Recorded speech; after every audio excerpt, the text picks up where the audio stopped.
សួស្តីអ្នកខ្លះទាំងអស់គ្នាអមនឹងសូមជម្រាបទៅកាន់អ្នកទាំងអស់គ្នាផងដែរថា4-5ថ្ងៃទៀតហ្នឹងមិនប្រហែលជាបានចេញរឿងនោះទេដែលមូលហេតុនោះគឺដោយសារតែមិនជាប់រវល់ប្រឡងអីអញ្ចឹងទៅហ្នឹងហើយក៏ត្រៀមចិត្តត្រៀមកាយដើម្បីប្រឡងហ្នឹងមិនបានធ្វើរឿងអ្វីនោះទេដោយសារតែអវល់មើលមេរៀនអីចឹងទៅហ្នឹងហើយសង្ឃឹមថាគ្នាយើងប្រកាសជាយល់ចំពោះរឿងនេះហ្នឹងហើយបើឃើញអត់មានចេញនៅថ្ងៃណាថ្ងៃហ្នឹងហើយដែលអត់មានចេញរឿងបន្តទៅទៀតចឹងដើម្បីកុំឲ្យខាត់ពេលវេលាយូរចូលទៅកាន់សាច់រឿងរបស់យើងតែម្ដងទៅ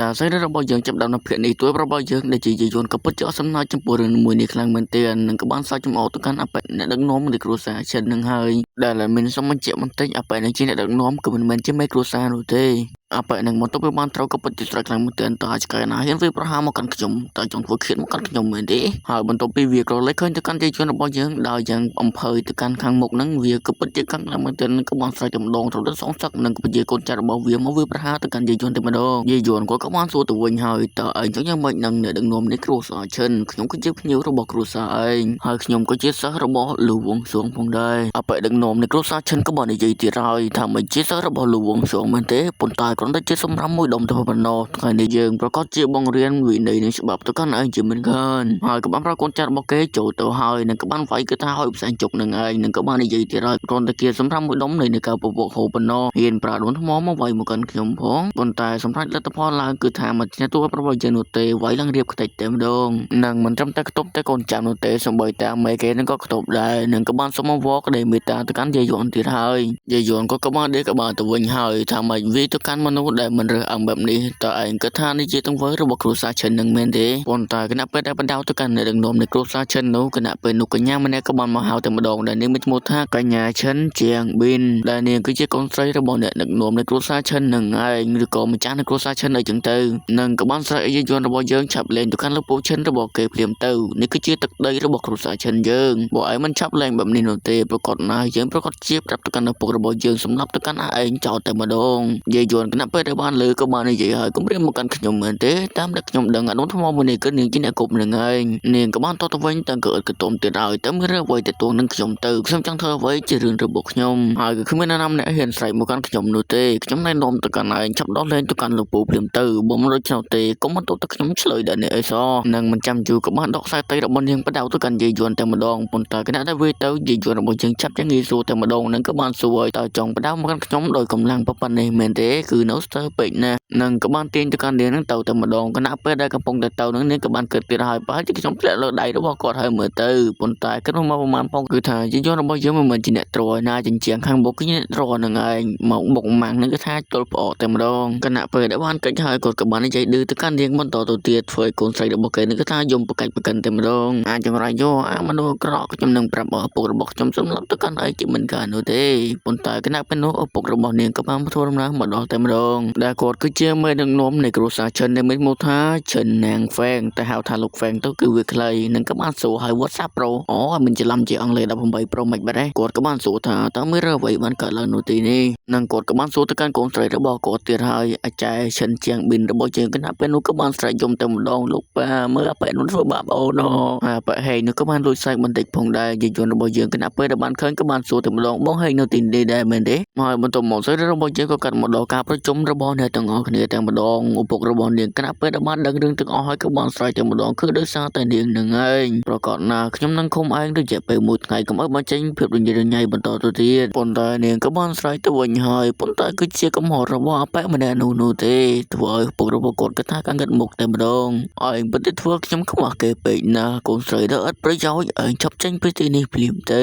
នឹងក៏បានស្រែកទៅកាន់អប៉ែមេកានឹងទៀតហើយឯងគឺជាទេសកលមួយដែលត្រូវទៅស្លាប់នៅពេលនេះហើយអប៉ែមេកានៃគ្រួសារឈិននឹងមានន័យគឺថាបោកក្បាលប៉ុកនៅក្តារនឹងតែម្ដងនឹងសូមឲ្យយាយយន្តរបស់យើងនឹងអភ័យទោសទៅកាន់គេផងយាយយន្តរបស់យើងក៏បាននិយាយឲ្យមិនអីនោះទេជាមួយនឹងការដាក់ទោសមួយនេះវាគឺសំរុំពេកណាប៉ុន្តែបើមានលើកក្រោយនោះហើយខ្ញុំត្រូវវាយចូលដៃបន្តិចហើយមើលទៅនឹងក៏បានគិតទៀតហើយល្អណាស់វាមិនអីទេដែលមានមនុស្សមិនទាន់ស្លាប់នោះនឹងក៏បានគិតទៀតហើយថាប្រឡែងអូនឯងម្ដង នេះសិនទៅអូនអើយបន្ទាប់មកអ្នកដឹកនាំនៃគ្រួសារចិនរបស់យើងក៏បានសុំទោសទៅកាន់យាយយួនតែម្ដងនិងក៏បានសងសំណងទៅកាន់គាត់ចំនួន300កាក់មាសផងដែរឬក៏300កាក់ប្រាក់អែមនេះក៏មិនដឹងដែរដែលគេក៏មិនបានបញ្ជាក់ចំពោះរឿងនេះនោះទេយាយយួនរបស់យើងមុខលុយមិនធម្មតាដែរក៏បានអរគុណភ្លាមៗតែម្ដងដែលបន្ទាប់ពីបានសម្រុះសម្រួលជាមួយនឹងយាយយួនរបស់យើងហើយគឺថាទោសរបស់ចៅរបស់យើងឡើងទៅកាន់7ថ្ងៃតែម្ដងគឺថាដាក់ទៅវិញនឹងមើលមុខទៅកាន់យាយយួនដូចជាចង់ស៊ីសាច់យ៉ាងអញ្ចឹងដែលគណៈពេលដែលកូនចៅរបស់គាត់កំពុងទៅនាំកូនស្រីរបស់គាត់ចេញទៅនឹ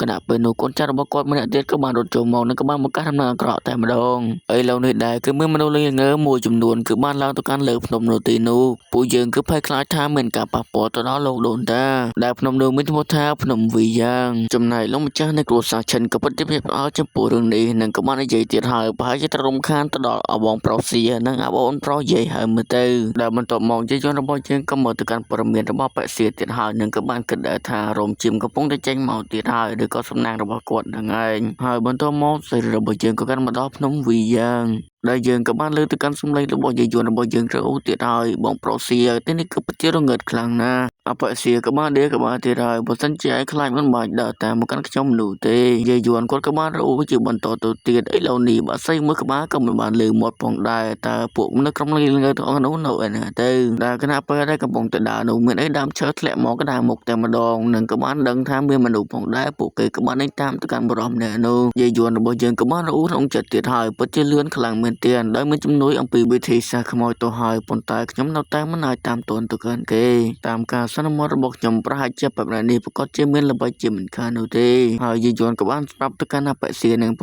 ងដែរថាបែបនឹងប្រហែលជាប្រើល្បិចហើយមើលទៅកុំនឹងតាមទៅកាន់វាប្រយ័ត្នចូលអន្ទែអបសៀក៏បានតទៅវិញទៀតហើយខ្ញុំក៏ចង់ឃើញតើវាមានល្បិចអ្វីខ្លះទៅគណៈពេលដែលកំពុងដេញតាមអបសៀរបស់យើងក៏បានប្រើដាវរបស់គាត់វាប្រហារទៅកាន់អបនឹងធ្លាក់ខ្ពស់ដូចជាបាត់ស្អីអស់ស្លាប់យ៉ាងអញ្ចឹងនឹងក៏បានសួរចម្លើយទៀតហើយបើឯងមិនប្រាប់ថាឯងជានរណានោះទេឬក៏ឯងចង់ស្លាប់ហើយបន្ទាប់មកអបនឹងបន្ទាប់ពីងាកមកក៏បាននិយាយទៀតហើយឯងគឺមិនអាចសម្លាប់មកកាន់ខ្ញុំបាននោះទេបន្ទាប់មកវាក៏បានរលេចខ្លួននិងលេចមកម្ដងទៀតនិងក៏បានបោះសម្ដីយ៉ាងលយទៅវិញតើឯងទាំងខ្លួនស្លាប់ហើយឬនៅអបសៀរបស់យើងបន្ទាប់ពីដកថតបន្តិចក៏បាននិយាយទៀតហើយបន្ទាប់ពីឯងចង់សម្លាប់ខ្ញុំហើយទុនរត់ទៅអញ្ចឹងនិងក៏លេចមើលទៅកាន់ខ្លួនរបស់បែបហ្នឹងគឺថាបដិចារខ្លាំងមែនតើរត់ទៅគ្រប់ទិសតែម្ដងហើយអបសៀពិតជាដឹងថាវាគឺជាការបំពន់ផងដែរយាយយន់ក៏បានមកសួរហើយតើគេបានរត់ហើយមែនទេហើយអបសៀក៏បានប្រាប់ឲ្យទូប្រាប់ឲ្យយើងឆាប់ទៅគ្រួសារឈិនវិញទៅនិងប្រាប់ទៅកាន់អបហេងរីចំណែកឯគាត់វិញគឺថាដេញសម្លាប់ទៅកាន់ពួកអនុនឹងឯងនិងក៏បានប្រាប់ថាសត្រូវក៏បានវាប្រហារហើយគណៈពេលនេះនិងបន្ទាប់មកវាក៏បានហោះដេញតាមទៅកាន់អបម្នាក់នោះបាទទៅដែលគណៈពេលនោះដែរអបដែលពួកគេកំពុងតែដេញតាមចាប់នឹងក៏បានលេចខ្លួនចេញមកតែម្ដងនិងក៏បាននិយាយទៀតហើយគណៈពេលនេះដែរអបសៀក៏បានទៅបាត់ហើយឥឡូវនេះចំណែកអាហារក៏បាននៅចំពោះមុខតែអញ្ចឹងរត់ទៅណាទៀតទៅហើយចំណែកអបសៀប្រហែលជាកំពុងតែវាប្រហារជាមួយនឹងការស្រមោចស្រមៃហើយយាយយន់ក៏បានទៅវិញតែម្ដងអាពងកដោអើយឯងប្រកាសជាខកចិត្តចំពោះរឿងមួយនេះបងប្រុសរបស់ខ្ញុំគាត់គឺពិតជាខ្លាំងហើយឯងក៏មិនអាចសម្លាប់ទៅកាន់គាត់បាននោះដែរខ្ញុំក៏បានកត់សម្គាល់លើសម្លៀកបំពាក់របស់ពួកអបំភ័ណ្ឌនោះហើយគឺថាមិនដូចជាឯងនោះទេអបនោះគណៈពេលដែលបានលើក៏បានភ័យតែម្ដងឯងមើលដឹងទៅយើងជ្រាបពាក្យបែបនេះមែនទេយាយយន់របស់យើងគណៈពេលនោះក៏បាននិយាយមុនតិចនិងក៏បាននិយាយទៀតហើយឯងគឺពិតជាងងខ្លាំងណាស់ខ្ញុំនឹងសម្លាប់ឯងគណៈពេលនេះតែម្ដងបន្ទាប់មកដកដាវរបស់គាត់សម្រុកចូលទៅប្រើទៅកាន់វិជាខ្មោចនិមិត្តកាប់ទៅកាន់អបនឹងដែលវាកិច្ចមិនរួចនោះទេនឹងធ្វើឲ្យអបនោះគឺថាពីការដៃម្ខាងបាត់ទៅហើយបន្ទាប់មកវាក៏បានសម្បត្តិជីវិតទៅកាន់យន្តរបស់យើងផងដែរនិងវាក៏បានគិតទៅដែរវិជាខ្មោចដែលវាប្រហារមកកាន់ខ្ញុំគឺខ្លាំងជាងវិជាខ្មោចរបស់ខ្ញុំទៀតផងឬក៏វិជាបំភ័ណ្ឌអីចឹងទៅយាយយន់របស់យើងក៏បាននិយាយទាំងទឹកមកកំណាយទៀតហើយថាមិនចង់ឲ្យខ្ញុំដោះលែងទៅកាន់ឯងមែនទេតើមុននឹងឯងនិយាយយ៉ាងម៉េចទៅហើយអបនឹងក៏បាននិយាយទៀតហើយលោកតាខ្ញុំមិនដឹងចំពោះរឿងអ្វីទៀតនោះទេខ្ញុំគ្រាន់តែទទួលខុសត្រូវក្នុងការនាំទៅកាន់អបសៀននឹងទៅកាន់ទីក្រុងគួយសៀនតែប៉ុណ្ណោះឬក៏និកាយគួយសៀនក៏អត់មានមិនដឹងនោះដែរដែលមុននឹងគ្រួសារឈិនរបស់យើងរកមកកាន់គេឃើញនិងវាក៏ពិតជាខំនិយាយខ្លាំងមែនទែននិយាយយ៉ាងច្រើនតែម្ដងប៉ុន្តែយាយយន់របស់យើងសម្លាប់ទៅកាន់គេនិងនិយាយទៀតហើយចាប់តាំងពីឯងមិនទាន់ដកអាវុធនៃការបង្កើតនោះចេញបន្ទាប់មកខ្ញុំមិនអាចទុកជីវិតរើឯងបាននោះទេហើយបន្ទាប់ពីសម្លាប់ទៅកាន់បែបហ្នឹងហើយគាត់ក៏បានរអ៊ូនឹងចិត្តដែរថាការសម្លាប់លើដំបងវាពិតជាពិបាកក្នុងការទទួលយកខ្លាំងមែនទែនប៉ុន្តែប្រសិនមកទីខ្ញុំមិនធ្វើបែបនេះនោះទេប្រកាសជាមានរឿងធំនាពេលអនាគ តដែលបន្ទាប់ពីការពិនិត្យមើលទៅកាន់សៀវភៅហ្នឹងគាត់ក៏ដឹងថាសៀវភៅហ្នឹងគឺគ្មានឈ្មោះនោះទេប៉ុន្តែត្រាបុរាណក៏នៅជាប់នឹងសៀវភៅនេះផងដែរហើយយ៉ាងណាមិញជាមួយនឹងការរំដោះរបស់ខ្ញុំបច្ចុប្បន្នមិនអាចបើកទៅកាន់វាបាននោះទេហើយគាត់ក៏បានយកវាដាក់ទៅក្នុងឯវ៉ាន់ត្រីរបស់គាត់តែម្ដងនិងបន្ទាប់ពីបានដាក់ហើយគាត់ក៏បានគិតទៀតហើយបងប្រុសសៀក៏ត្រូវបានគេចាប់ខ្លួនមិនដឹងពេលណាបានចេញមកវិញនោះទេវាប្រហែលជាចំណាយពេលយូរបន្តិចហើយមើលទៅខ្ញុំនឹងត្រឡប់ទៅកាន់គ្រួសារឈិនវិញហើយបន្ទាប់មកសាររបស់យើងក៏កាន់មកដល់ទីក្រុងឈិនជាងភូនិងក៏បានលើសំឡេងពួកចោចែមក៏បាននិយាយទៀតហើយការប្រតិបត្តិនេះក៏វាពិតជាមានសារៈសំខាន់ខ្លាំងណាស់មនុស្សទាំងអស់ដែលមិនមែនមកពីនៃការវិញ្ញាណក្រហមរបស់យើងនឹងត្រូវសម្លាប់ចោលហើយបន្ទាប់មកយើងក៏បានឃើញទៅកាន់យាយយន្តផងដែរគាត់ក៏បានគិតទៅហើយដល់មកនឹកស្មានដល់ក្រុមបិសាចក្រហមបានចាប់យកបរិវេណនៅទីនេះបាត់ទៅហើយបងប្រហែលក៏គាត់នៅទីនោះផងដែរប៉ុន្តែថាមានអ្វីកើតឡើងចំពោះគាត់នោះទេយើងប្រហែលជាត្រូវរកផ្លូវចូលទៅខាងក្នុងហើយមើលទៅនិងបន្ទាប់មកគាត់ក៏បានលំខ្លួនជាគ្នារបស់គេនឹងក៏បានហៅទៅហើយបងប្រុសខំប្រឹងឡើងស៊ូនិងគាត់ក៏ព្យាយាមនិយាយមកវិញដែរទៀតហើយគណៈពេលនេះដែរគឺមានរឿងមិនទាន់ជាមួយនឹងអបិសិខ្ញុំសូមទូរីកាគណៈពេលនេះហើយគណៈពេលនោះអបិនឹងក៏បានសួរទៅវិញតែម្ដងហើយគឺជាអាណាគេទៅមើលមុខហើយដូចជាជក់អមិនទេដូចជាអញក៏មិនដែលឃើញដែរនិងវាក៏បានសុំស្លាប់បញ្ជាអំពើយាយយន់របស់យើងគណៈពេលនោះកំពុងតែរត់នឹងឯងនឹងរត់ផងភ័យផងនឹងឯងដែលបន្ទាប់ពីការរត់យ៉ាងយូរនឹងអបិនោះក៏បានដឹងថាឯងមិនមែនជាគ្នារបស់យើងនោះទេប៉ុន្តែគណៈពេលនោះអបិនឹងវាក៏បានស្រែកឡើងតែម្ដងតើមនុស្សជាច្រើននោះលើមេឃនោះកំពុងតែធ្វើអ្វីទៅគ្នារបស់គេក៏បានស្រែកទៅវិញហើយនោះប្រហែលជាមនុស្សរបស់និកាយពពកហូមកជួយសង្គ្រោះទៅកាន់គ្រួសារឈិននិងក៏បានប្រាប់កូនចៅរបស់គេសម្រុកចូលទៅសត្រូវក៏បានមកដល់ហើយនិងបន្ទាប់មកអ៊ីដឺស៊ីយ៉ារបស់យើងនេះកំពុងតែវិប្រហារជាមួយនឹងរបាំងនិងកូនចៅរបស់នាងបន្តទៅទៀតនិងក៏បាននិយាយហើយប្រហែលជាអ៊ីដឺបៃឬក៏មេដឹកនាំនៃគ្រួសារឈិននឹងមានបញ្ហាហើយនិងក៏បានស្រែកពួកគេចាប់បងថែមនៅកម្លាំងនៃការវិប្រហារព្រាមទៅយាយយន្តរបស់យើងឈិននៅឱកាសពេលនេះក៏បានសម្រុកចូលខាងក្នុងផងដែរនិងគាត់ក៏បានកើតទៀតហើយពួកគេទាំងអស់នោះគឺជាតែជាសិស្សខាងក្នុងតែម្ដងដែលបានវិវហារទៅកាន់របាំងនឹងឯងក៏ប្រហែលជាមានផលប៉ះពាល់ចំពោះមេនៃគ្រួសារឈិនយ៉ាងខ្លាំងហើយមើលទៅបានជាមេរនីកើតឡើងនិងមើលទៅកាន់ផ្លូវនៃការរត់របស់គាត់គឺស្ទើរសាកសពតែម្ដងនិងរូបបណ្ដាលក៏នៅតែបានគិតខ្ញុំនឹងកំថាបងប្រុសឯងគឺមិនអីចំពោះរឿងនេះទៅចោនិងគណៈពេលនោះស្រីរបស់យើងក៏កាន់មកដល់កន្លែងមួយឃើញទៅកាន់ពួកចោចែមពីអ្នកកំពុងតែច្បាច់កោទៅកាន់អបិម្នាក់ផងដែរនិងមនុស្សអ្នកនោះក៏បានគំរាមទៀតហើយអាចចង់រកអីយូរហើយចាំមើលមនុស្សនៅទៅកាយពពកហូមមិនលើកលែងទៅកាន់ឯងនោះទេដែលគណៈពេលនោះដែរមនុស្សម្នាក់ក៏បានមកជួយទៅកាន់ពួកគេតែមិនមែនជាយាយយន់នោះទេនិងបន្ទាប់មកស្រីរបស់យើងក៏កាន់មកដល់កន្លែងមួយឃើញទៅកាន់បុរសម្នាក់ដែលមានស្រោមមុខមាននិងក៏បាននិយាយទៀតហើយជាង3ក៏ពិតជាមានភាពដឹងរូបខ្លាំងមែនទែនគេក៏ពិតជាចង់ស្លាប់ជាងចោះចាញ់ឥឡូវនេះដរាបណាអ្នកទំលូកខ្សែការពារចុងក្រោយនៃវិមានរបស់ម្ចាស់ទីក្រុងនោះអ្វីប្រកាសជារួចរាល់ជាមិនខាននិងក៏បានសួរហើយតើអ្នកបានរកឃើញនៅភ្នំវូយ៉ាងដល់របៀបណាប៉ុន្តែពេលនោះក៏បានទៅវិញហើយខ្ញុំមិនបានរកឃើញទៅកាន់វានោះទេខ្ញុំបានដើររកជាច្រើនដងទៅហើយប៉ុន្តែមិនឃើញនោះឡើយដោយសារតែការការពាររបស់ព្រះរាជាលូយ៉ុងសងនឹងឯងចំណែកឯយាយយន្តរបស់យើងឯនេះវិញកំពុងតែបានស្ដាប់និងក៏បានគិតទៀតហើយពួកគេកំពុងតែនិយាយរឿងអត់កំបាំងនឹងឯងនិងមើលទៅគណៈពេលនេះពួកគេកំពុងតែស្វែងរកទៅកាន់អ្វីមួយនឹងឯងហើយអបិបាមាក៏បានចាត់ចេញអំពីទីនេះផងដែរនិងវាក៏បានផ្ដាំទៅកាន់អបិនឹងទៀតហើយបន្ទាប់ពីអបិលូយ៉ុងសងនឹងមកដល់ពួកឯងចាប់ចាត់ចេញពីទីនេះតាមអ្វីដែលអាចធ្វើទៅបាននិងកុំឲ្យគេដឹងអំពីអត្តសញ្ញាណមួយនេះអីសោះនិងគណៈពេលនេះដែរបកអសររបស់យើងក៏បានដឹងថាមានអាណាមដែលកំពុងត្រឡប់មើលនិងក៏បានដើរមកទៅម្ដងជាជនរបស់យើងគណៈពេលនេះកំពុងតែបោកពោះហើយនិងពេលនោះបន្ទាប់ពីមកដល់ក៏បានសួរតែម្ដងតើឯងមកទីនេះដើម្បីធ្វើអ្វីទៅបន្ទាប់មកយាយយន្តរបស់យើងក៏បានប្រាប់ប្រាជ្ញាតែម្ដងអីយ៉ាបងប្រុសហានៃការពពកហោអីលោកនេះកំពុងតែវិបាហានៅខាងក្រៅខ្ញុំមកដើម្បីរីកានឹងឯងនិងគាត់ក៏បានរੂតែម្ដងអីយ៉ាស្ទើរតែផ្លេចថាខ្ញុំគឺមានម៉ាស់បាត់មុខមួយផងដែរនិងក៏បានគិតថាបរិមអ្នកនេះមានកម្លាំងវិប្រហាមិនខ្ញុំគឺមិនទាន់ដឹងនោះទេនិងគណៈពេលនោះដែរអបិមកសនឹងក៏បានឲ្យទៅកាន់ផានទី1ទៅកាន់វាយន្តរបស់យើងនិងក៏បាននិយាយទៀតហើយខ្ញុំប្រកាសជាដឹងថានេះគឺជាផែនការទី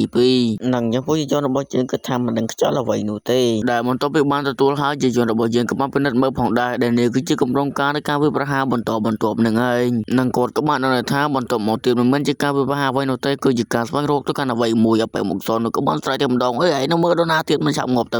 ហើយបន្ទាប់មកស្រីរបស់យើងក៏កាត់មកដល់ខាងក្រៅនៃវិមានរបស់ចៅហ្វៃក្រុងនិងក៏បានលើកសម្លេងរបស់មនុស្សក៏បានស្រែកទៅហើយយើងក៏នៅតែការពារនៅទីនេះដល់ទីបញ្ចប់មិនឲ្យពួកគេចូលមកបាននោះទេនៅគណៈពេលនោះអបិម្នាក់នេះការបេសាជើងក៏បាននិយាយទៅហើយនេះក៏គ្រាន់តែជាស្រមោលពី3ក្បាលតែប៉ុណ្ណោះនិងក៏បានកាប់សម្លាប់ទៅកាន់ពួកគេតែម្ដងដោយមិនត្រាបណីអ្វីនោះទេប៉ុន្តែមិនទាន់បានកាប់ផងយា ជាយន្តរបស់យើងក៏បានសំណប់ទៅកាន់វាគណៈពេលនោះទៅហើយមិនក៏សូមបញ្ចប់សេរីរបស់យើងត្រឹមតែប៉ុណ្្នឹងផងដែរដោយសារតែនេះគឺជាវីដេអូមួយដែលមិនចេញមិនដឹងថ្ងៃណាមិនចេញទៀតនោះទេដោយសារតែវល់ប្រឡងអីចឹងទៅគ្នាយើងដែលត្រូវការពេលវេលាដើម្បី focus នឹងឯងសង្ឃឹមតែគ្នាយើងប្រកាសជាយល់ចំពោះរឿងមួយនេះផងដែរ